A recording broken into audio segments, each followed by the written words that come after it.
Ya, bagaimana dengan etikasnya seorang perempuan? Karena kami harus tetap menjalankan kewajiban dengan urusan rumah tangga dan tidak bisa ke masjid. Ya, inilah yang saya katakan tadi. Siapa yang punya kemampuan? Ya. Allah berikan kelapangan, ada kemampuan, ada tempat di masjid, hijabnya terjaga, auratnya terjaga, tidak ada masalah. Jelas ya? Kalau dia tidak mampu, maka niat yang salih di dalam hatinya itu sudah bernilai baik di sisi Allah Subhanahu wa taala. Ya, dan jangan meremehkan masalah niat.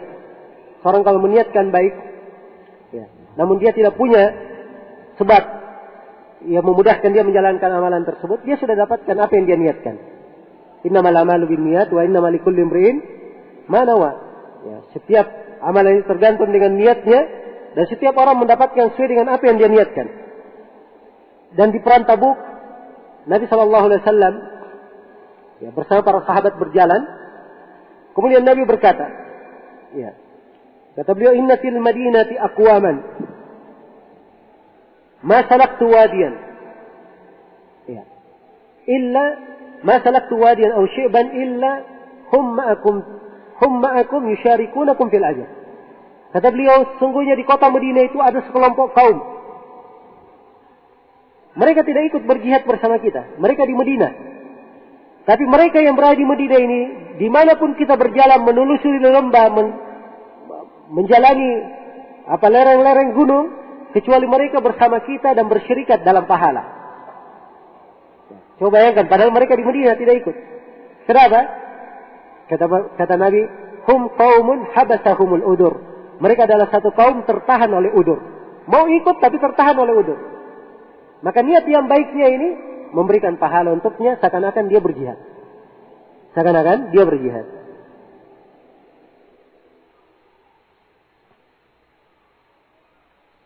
Apa dalil tentang nuzul Quran pada malam ke-17? Ini tadi saya sudah singgung ya, bahwa ini pendapat yang tidak kuat. Apa betul nuzul Quran bertepatan juga dengan perang Badar? Ya, perang Badar disebut dalam sejarah dia di tanggal itu, di tanggal 17 Ramadan, dan demikian pula di Fathu Mekkah itu juga terjadinya di bulan Ramadan. Bisa kita beriktikaf, padahal saya sebagai pekerja atau karyawan yang harus juga tunaikan kewajiban. Iktikaf itu paling sedikitnya kata para ulama, atau berbeda pendapat para ulama tentang paling sedikitnya. Ada yang mengatakan paling sedikitnya sehari semalam. Ini pendapat yang lebih kuat. Ada pendapat yang cukup kuat juga, mengatakan bahwa iktikaf sehari saja atau semalam saja. Dan mereka berdalilkan dengan hadits Umar bin Khattab. Iktikaf sehari. Jelas ya? Jadi 12 jam. Ya. Karena itu kalau misalnya ada yang datang ke masjid, dia masuk di waktu maghrib, dia pulang setelah matahari terbit, maka saya harapkan bahwa dia telah mendapatkan keutamaan iktikaf untuk malam ini. Jelas ya? Ya. Adapun iktikaf, dia harus ada di masjid. Kapan dia keluar masuk masjid, bukan iktikaf namanya. Bukan iktikaf. Mana yang lebih diutamakan, beriktikaf di masjid selama 10 hari, atau mengisi jadwal ceramah dan mengimami masyarakat yang tidak dilakukan iktikaf? Ya, ini saya tidak bisa menjawab ya tentang hal ini. Ini kembali kepada si penanya. Ya. Dan melihat kemaslahatan. Kalau memang maslahat terbesarnya, ya, dia mengimami dan memberikan ceramah, maka itu yang dia lakukan. Ya, tapi kalau ada yang bisa menggantikan pekerjaannya tersebut, maka seorang jangan menelantarkan kebaikan untuk dirinya. Jangan melantarkan kebaikan untuk dirinya.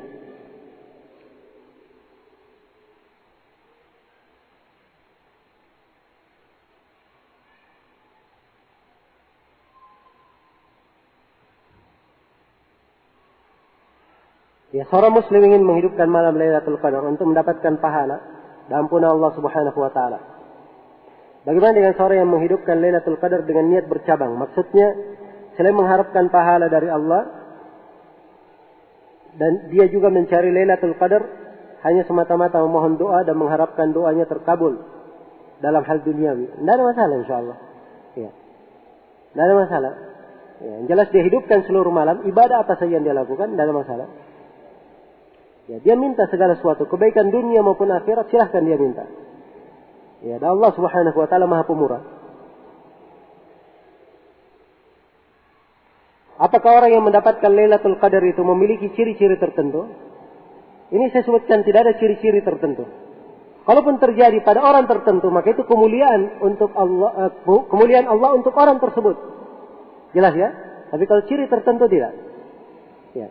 Dan Lailatul Qadar itu bisa didapatkan siapa saja yang ada di malam itu dan menghidupkannya, dia mendapatkan Lailatul Qadar. Ya. Tidak dikatakan bahwa yang dapatkan cuma si Ustadz Fulan saja, atau si Anu saja, si Alan saja, tidak. Ya. Dia adalah milik seluruh kaum muslimin dan muslimat.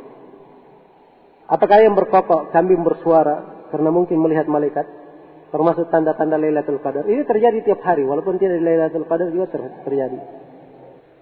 Apakah makruh tidur pada pagi hari? Ya.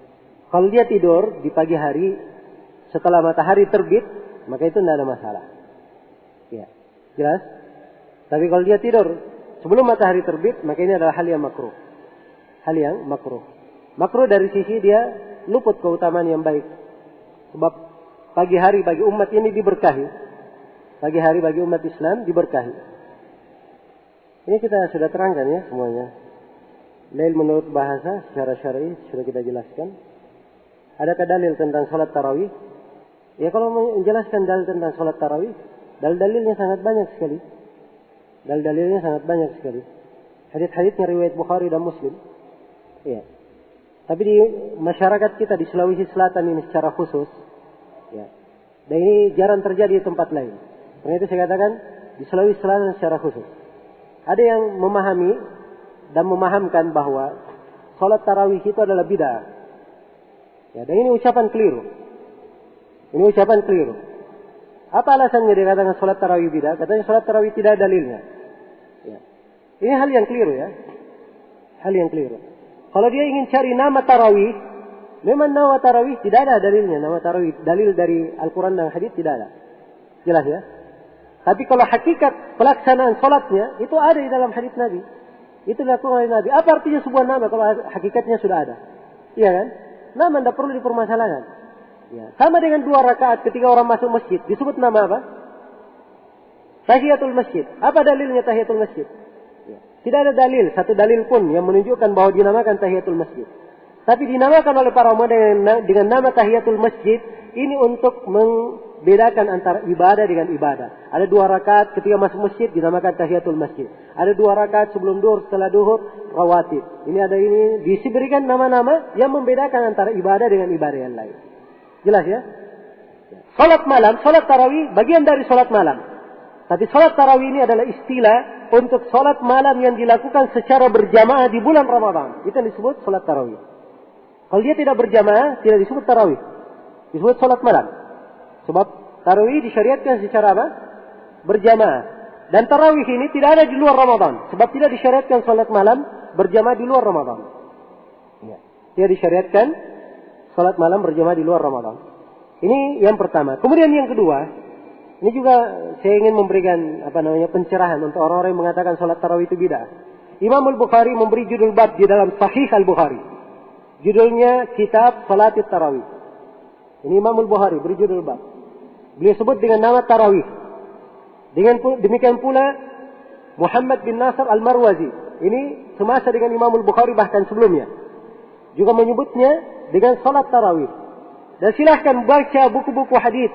Ya, dari masa Imam Al-Bukhari sebelumnya dan setelahnya, penamaan salat tarawih adalah hal yang dimaklumi, disepakati oleh para ulama. Tidak ada yang mengingkarinya. Ya, tidak ada yang mengingkarinya. Karena itu orang yang mengatakannya bid'ah, ini perlu banyak introspeksi diri. Tadi diterangkan bahwa Lailatul Qadar senilai 83 tahun 4 bulan. Padahal dalam ayat terjemahannya berbunyi lebih baik daripada 1000 bulan. Iya. Lebih baik itu menunjukkan mana lebih. Ya. Senilai dia sama, tapi bukan artinya tidak lebih. Ya. Bukan artinya apa? Tidak lebih. Ya. Jelas ya? Mungkin saja dia bisa lebih daripada itu. Cuman kita kadang di dalam sebagian pembahasan, saya bahasakan untuk menggambarkan, mendekatkan. Ya. Tapi kalau dari sisi hakikat, dia lebih baik daripada apa? Daripada 1000 bulan. Apakah seorang boleh menggunakan mushaf Al-Quran dalam menjalankan Qiyamul Lail?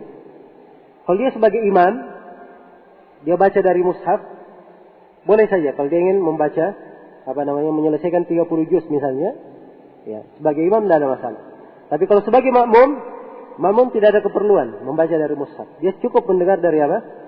Dari imam. Ya. Kecuali kalau misalnya ada di belakang imam yang ditugaskan oleh imam untuk mengecek hafalan imam, itu tidak ada masalah. Jelas ya? Tapi yang diperlukan saya, tidak perlu dia jangan memegang mushaf. Ya, sebab itu adalah hal yang makruh. Hal yang makruh. Ya, walaupun ada sebagian ulama berlebihan, yaitu Ibnu Hazm, dia mengatakan bahwa siapa yang membaca dari mushaf batal salatnya. Tapi ini saya anggap pendapat yang berlebihan. Mana yang lebih utama yang kita lakukan? Menghidupkan malam Lailatul Qadar dengan menghafal Al-Quran atau membacanya? Semuanya boleh, bagus. Dia menghafal juga membaca ya juga adalah membaca. Ya. Dan semuanya adalah ketaatan. Ya. Semuanya adalah ketaatan. Tapi kalau dia menghafal, ini mungkin dia punya kadar tambahan sebab dia tidak hanya sekedar membaca, tapi ingin menghafalkannya, dan itu memiliki kadar tambahan. Tapi semuanya adalah amalan kebaikan insyaallah taala. Bagaimana cara mendapatkan kehusyukan dalam menjalankan ibadah, dalam beribadah khususnya menghidupkan malam Lailatul Qadar? Khusyuk ini banyak sebabnya. Ya. Banyak sebabnya. Ya. Dan khusyuk ini harus terdapat pada seseorang itu syarat-syaratnya, dan harus hilang pada seorang itu penghalang-penghalangnya, atau hal-hal yang menyebabkan dia tidak khusyuk. Kadang ada orang tidak khusyuk karena memang pikirannya diganggu oleh kesibukan, ya, urusan banyak hal. Maka ini kadang harus dia tanggalkan, ya, dalam melaksanakan ibadah. Nah, kadang dia tidak khusyuk karena memang tidak terpenuhi padanya syarat-syarat. Tidak terpenuhi padanya syarat-syarat. Dan hal yang menyebabkan seorang itu khusyuk banyak sekali diterangkan oleh para ulama, ya, dalam menjalankan ibadah. Di antara hal yang paling indah adalah dia menyadari bahwa dirinya akan menghadap kepada Allah dan mempertanggungjawabkan seluruh amalannya. Ya. Dan setiap amalan yang dia lakukan harus dia pertanggungjawabkan. Kalau dia renungi akan menimbulkan makna khusyuk dalam ibadah. Kemudian yang kedua, ketika dia beribadah dia menghadirkan bahwa seakan-akan dia melihat Allah. Kalau tidak, dia tahu bahwa Allah menyaksikannya, Allah mengawasinya. Ya. Dan di antara hal yang indah, Nabi berpesan kepada Abu Ayyub Al-Ansari, "Idza qumta lis-salati fashalli salata muwaddi'in." Kalau kamu berdiri untuk salat, maka salatlah kamu seakan-akan itu adalah salat perpisahan. Ya. Bagaimana itu salat perpisahan? Anggaplah kita ini salat asar ya sebentar lagi. Andai kata seorang tahu bahwa ajal kamu setelah salat asar. Salat asar ini terakhir bagi kamu. Kira-kira apa yang dia lakukan? Ya, kesempatannya cuma salat asar. Ya. Orang yang berakal pasti dia akan gunakan salat asar ini agar supaya salat asarnya ini menjadi penghapus dosa-dosanya dan menyebabkan dia dimasukkan ke dalam surga. Iya kan? Kalau dia hayati ini pasti dia akan mendapatkan khusyuk ini dalam salatnya.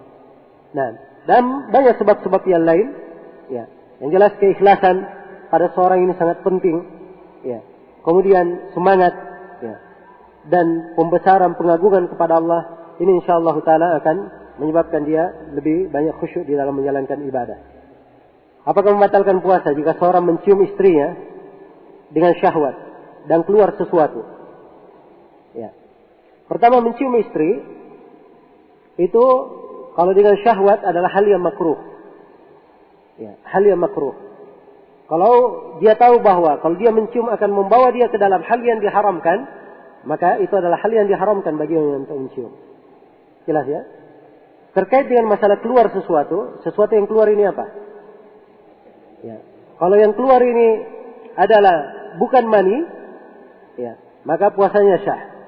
Tapi kalau keluar itu adalah mani, maka ini menurut kebanyakan ulama, ya, dia dianggap tidak syah, batal puasanya. Ya, kalau menurut Syekh Al-Albani dan Syekh Muqbil, ya, puasanya tetap syah. Sebab itu bukan pembuatan puasa. Bagaimana bila perempuan haid? Bolehkah membaca Al-Quran? Jawabannya, perempuan yang haid boleh dia membaca Al-Quran. Dia baca dari hafalannya. Tapi jangan dia memegang mushaf. Jangan dia memegang mushaf. Iya. Ada mau membaca dari hafalan, tidak dilarang. Ya, sebab Nabi SAW berkata kepada Aisyah ketika beliau sedang haid di perjalanan haji, if'ali ma yaf'alul hajj illa an tatufi bil bait hatta tatahuri. Kerjakan seluruh apa yang dilakukan oleh orang yang haji kecuali tawaf di Ka'bah sampai kamu suci. Jadi yang dilarang cuma tawaf saja, yang lainnya boleh, termasuk membaca Al-Quran. Apakah seorang pegawai atau karyawan wajib taat atau ikut kegiatan kantor yang dilakukan seperti zikir bersama, upacara 17-an dan banyak lagi kegiatan yang serupa? Yang pertama, kalau jenis dari kegiatan tersebut adalah hal yang bertentangan dengan syariat, maka tidak boleh seorang taat kepada siapapun dari makhluk. Tidak boleh seorang taat kepada siapapun dari makhluk. Rasulullah SAW bersabda, ya, innama ta'atu fil ma'ruf. Ketaatan itu dalam hal yang ma'ruf. Dan beliau bersabda, la ta'ata li makhlukin fi ma'siyatil khaliq. Tidak ada ketaatan kepada makhluk dalam bermaksiat kepada Allah Al-Khaliq. Bolehkah menerima gaji sebagai PNS? Tidak bisa diwakili sementara iktikaf. Ya. Kalau dia iktikaf, berarti dia harus dapat cuti. Ya. Tidak boleh dia keluar sebab dia PNS kan, harus dapat cuti. Ya. Tidak boleh seorang iktikaf dan tidak mendapat cuti dari kantornya. Sebab itu bertentangan dengan akadnya.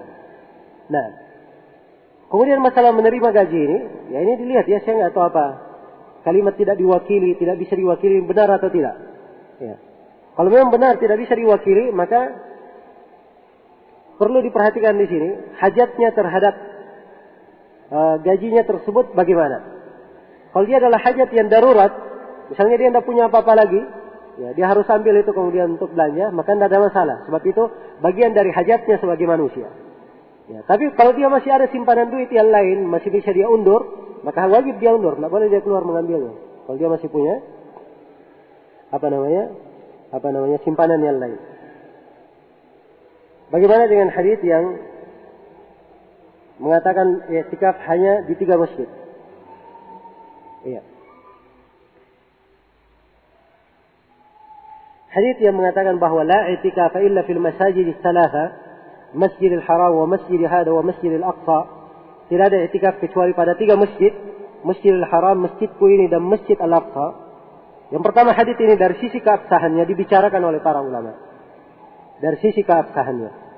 Ya, dan saya sendiri lebih condong kepada pendapat yang melemahkannya. Ini yang pertama. Yang kedua, anggaplah bahwa hadis itu adalah hadis yang kuat. Hadis yang syah. Maka kita membahas dari sisi kandungannya. Dari sisi kandungannya tidak ada i'tikaf, tidak boleh dikatakan tidak syah i'tikaf, kecuali hanya 3. Itu pemahaman yang keliru. Sebab kalau dia memahami seperti itu, berarti ayat Al-Quran tidak ada gunanya. Sebab di ayat Al-Quran dikatakan wa antum akifuna fil masajid. Dan kalian i'tikaf di masjid. Dibuat umum ayat itu. Jelas ya? Dan mengkhususkan kandungan ayat dengan hadis ini termasuk pendalilan yang dianggap cacat pendalilannya dalam ilmu usul fikih. Jelas ya? Cacat pendalilannya. Tidak boleh mengkhususkan. Karena itu andai kata hadisnya kuat, tidak ada i'tikaf kecuali pada 3 masjid, artinya tidak ada i'tikaf yang sempurna kecuali pada 3 masjid. Ya. Maksudnya pada 3 masjid ini lebih sempurna i'tikafnya. Lebih sempurna. Adapun masjid yang lainnya, ya, itu adalah syah untuk i'tikaf. Sebagaimana yang telah saya terangkan. Bolehkah kita beriktikaf pada malam hari? Bolehkah orang yang beriktikaf? Bolehkah kita berniat iktikaf pada malam harinya? Jadi dia masuk baru niat iktikaf. Ya. Kalau dia baru niat iktikaf tidak ada masalah. Dia masuk awal malam dia baru niat tidak ada masalah insyaallah. Kalau masih di malam 21 awal malamnya, ya insyaallah masih dapat 10 malam. Orang yang iktikaf bolehkah dia mencuci pakaian? Ya, tadi ukurannya hajatnya sebagai apa? Sebagai manusia. Kalau tidak ada yang cucikan pakaiannya, tidak ada lagi pakaian dia punya, tidak ada masalah dia keluar cuci pakaiannya. Jelas ya? Tidak ada masalah. Ya. Karena itulah tadi saya katakan, ya, ibadah itu perlu persiapan. Ya. Kenapa dia tidak siap dari awal masuk ke masjid dia sudah siapkan pakaiannya untuk 10 hari misalnya supaya dia tidak mengganggu? Telah saya katakan perlu persiapan. Ya. Boleh orang yang iktikaf pulang ke rumah karena ada hajat, dia SMS oleh istri atau keluarga. Ini dilihat ya hajatnya apa. Hajatnya apa. Ya, kalau misalnya hajatnya rumahnya terbakar misalnya. Ya ini maka dia harus pulang. Ya jelas ya. Darurat dia pulang. Dia pulang lagi iktikaf tidak ada masalah. Ini tidak membatalkan. Ya. Tapi kalau hajatnya, wah ini saya di SMS cuma hajat. Ya. Sekedar keperluannya selayaknya biasa saja, ya. Maka yang seperti ini membatalkan etika. Ini membatalkan etika. Sebab bertentangan dengan mana etikasnya. Ada ketentuan doa buka puasa, ada ketentuan doa santap sahur, adakah doa setelah mandi junub? Ya. Doa ketika berbuka puasa atau berbuka puasa itu tempat mustajabah doa sebagaimana saya terangkan tadi. Ya. Ketika berbuka puasa. Adapun doa khusus ketika berpuasa, ini ada hadis-hadis yang menjelaskannya. Tapi dari sisi riwayat ada kelemahan di dalamnya. Termasuk hadis yang sering dibaca, Allahumma laka sumtu wa bika aftartu dan seterusnya. Ini ada kelemahan dalam periwayatannya. Jelas ya? Jadi tidak ada doa khusus. Tapi dia boleh berdoa dengan doa apa saja. Termasuk doa itu Allahumma laka sumtu, kalau dia ingin baca sekali-sekali tidak ada masalah. Ya. Tapi jangan dia khususkan doa tertentu. Sebab mengkhususkan doa tertentu itu butuh dalil. Ya. Sebab kalau dia mengkhususkan sesuatu, tidak ada dalilnya dari Nabi, itu artinya dia membuat perkara baru yang tidak dilakukan oleh Nabi. Iya. Adapun doa ketika makan sahur, tidak doa khusus. Dia boleh doa apa saja. Sebab waktu makan sahur sepertiga malam terakhir, mustajabah berdoa. Mustajabah berdoa. Ya. Setelah mandi junub tidak doa khusus. Setelah mandi junub. Saya pernah membaca orang yang mendapatkan Lailatul Qadar akan dalam keadaan salat, dia akan disalami oleh malaikat Jibril. Sehingga akan ketakutan. Wah, hebat sekali ini disalami oleh Jibril. Para sahabat saja Abu Bakar, Umar tidak pernah disalami oleh Jibril. Orang tersebut akan mengalami kebahagiaan yang pernah dia dapatkan selama ini. Sehingga dia tidak sadar air matanya menetes. Orang tersebut ibadahnya semakin meningkat. Ya, dua hal yang terakhir ini ya mungkin saja didapatkan. Tapi itu bukan tanda khusus Lailatul Qadar. Ini bisa terjadi pada setiap malam yang lainnya. Ada pendapat yang mengatakan bahwa salah satu keistimewaan Lailatul Qadar, ruh yang mengunjungi jasadnya pada malam itu. Apakah ini sahih? Ya saya nggak tahu ya dari mana asalnya itu. Dan kalimat ruh mengunjungi jasadnya ini termasuk kebiasaannya orang-orang Indonesia yang terlalu banyak nonton film. Ya. Ini kebiasaan yang sangat buruk di tengah kita. Ya. Adanya cerita-cerita hantu. Ya. Kemudian ada orang yang sudah mati, kembali lagi balas dendam. Ya. Ya. Ini semuanya khurafat. Ya. Yang paling minim saja yang di cerita Indonesia juga orang yang disebut mati suri, itu mati suri tidak benar itu ada yang disebut mati suri. Orang yang sudah mati sudah keluar jasadnya balik lagi ke jasad, itu mustahil, tidak bisa terjadi. Ya. Bagaimana bisa terjadi? Sedangkan Allah berfirman dalam Al-Quran, wa annahum ilaihim la yarji'un. Dan mereka tidak bisa lagi kembali kepadanya. Tidak mungkin kembali. Ya. Jelas ya? Jadi tidak mungkin ada dibilang mati suri seperti itu. Kalau dia mati dalam istilah kedokteran, yang mati semua jasadnya tidak bergerak, tapi hakikatnya dia masih hidup, ya ini mungkin ada. Tapi bukan mati suri, sebab ruhnya masih ada dalam diri, dalam tubuhnya. Jelas ya? Baik. Maka ini kalimat ruh, ya kembali ke jasad, mengunjungi jasad dan selainnya. Ini dari khurafat yang hendaknya seorang bertakwa kepada Allah. Dan jangan mendidik anak-anaknya dengan dengan akidah yang keliru seperti itu. Orang yang sudah meninggal sudah berlalu. Ya. Tidak ada lagi yang bisa kembali. Kalau ada yang kembali, ya, ditampakkan, maka itu adalah jin atau syaitan yang ingin menyesatkannya. Ya, maka dia beristighfar dan berlindung kepada Allah Subhanahu wa taala. Baik. Saya kira ini dulu yang saya bisa sampaikan. Ini saya kira waktunya mungkin sudah habis. Bisa ada pertanyaan yang lain dan saya mohon maaf pertanyaan-pertanyaan yang belum dijawab. Ini mungkin yang bisa saya sampaikan. Semoga apa yang saya sampaikan pada hari ini ada manfaatnya untuk seluruh hadirin. Dan saya mohon maaf sebesar-besarnya atas segala macam kekurangan dan kesalahan. Dan saya bermohon kepada Allah Subhanahu wa taala. Semoga Allah Subhanahu wa taala menerima puasa kita, menerima salat kita dan menerima seluruh amalan saleh kita di bulan ini. Dan semoga Allah Subhanahu wa taala memberikan kepada kita semua kekuatan dan keimanan serta ketakwaan sehingga kita menjalani bulan ini hingga akhir Ramadan dan memberikan pengaruh-pengaruh pada diri kita sehingga mewarnai seluruh hari-hari kita dalam rangka beribadah kepada Allah Subhanahu wa taala. Innahu waliyyu dzalika wal qadiru alaih. Subhanakallahumma bihamdik asyhadu an la ilaha illa anta astaghfiruka wa atubu ilaik. Walhamdulillahi rabbil alamin. Wassalamu alaikum warahmatullahi wabarakatuh.